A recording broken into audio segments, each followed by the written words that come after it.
No, I don't think I can articulate my anxiety. My tongue simply trips and feet slip as water drips down trippy, slippery slopes. Hopes are dashed by catastrophes, crashing at my shore, unsure of what this means, if my dreams are symbols of a greater reality or just, dreams. I could tell you a fortune, if you like. Professor Trelawney's prophecies have nothing on my offerings of my own personal invented doom. For every room you're too scared to enter, I'm becoming quite the regular. Or I could lend you my glasses with their transition lens, that in their tendency to bend the light, they lend our eyes to, darker sights. I could place you a bet, all or nothing stakes, and pitch your success against that of your mates, in love, in work, in money, in shape, your value dependent on your place in the race. Or maybe you could just read my mind, become arrogantly blind and confined to what you assume you know, despite the evidence laid out on show.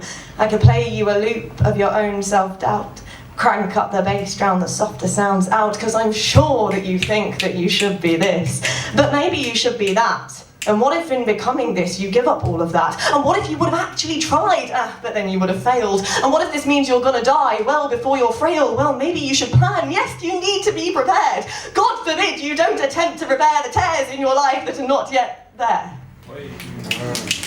I guess it's like trying to stitch a wound before the blade has made the impact, when you're not at war. I know, it sounds silly. Stupid, in fact.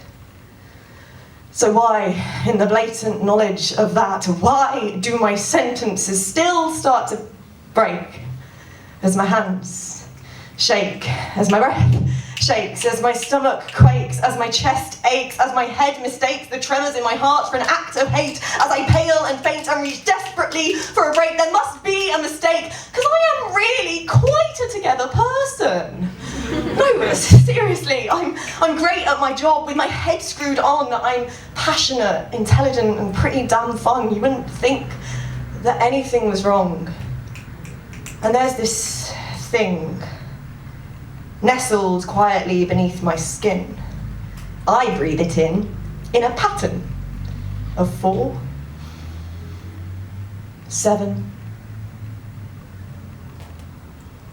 8, 2. Do you? It's a creature of doubt with no need to shout. It feeds off your safety and depletes your supplies. It compulsively lies to keep you primed against the predators that may never arrive. It tightens your frame and heightens your shame, and it makes you believe that you are always to blame. Like an AC-12 detective in that glass-walled room, it shrewdly interrogates your every goddamn move. It calculates, then humiliates, then steals your concentration. It alienates, it suffocates, a self-help strangulation. It escalates at a rate that you'll miss if you blink, and right before you can think about what you think, about what you think you think, about what you think you think you think, you are titanically sinking, violins and all. And no, I will not articulate to you how it feels to hit that ocean floor. Maybe you could ask Leo. But seriously, that shit is saved for therapy. However, I can guarantee that this goes way beyond being too highly strung or caring too much.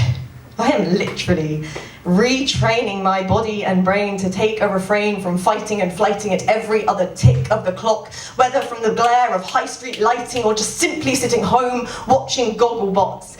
And it is exhausting. And luckily, I know better than most how to talk myself round and bring myself down and slowly but surely dust off my crown. But if anyone along the way dares tell me that I need to just chill out, I simply refuse to articulate my anxiety to you, I'm afraid.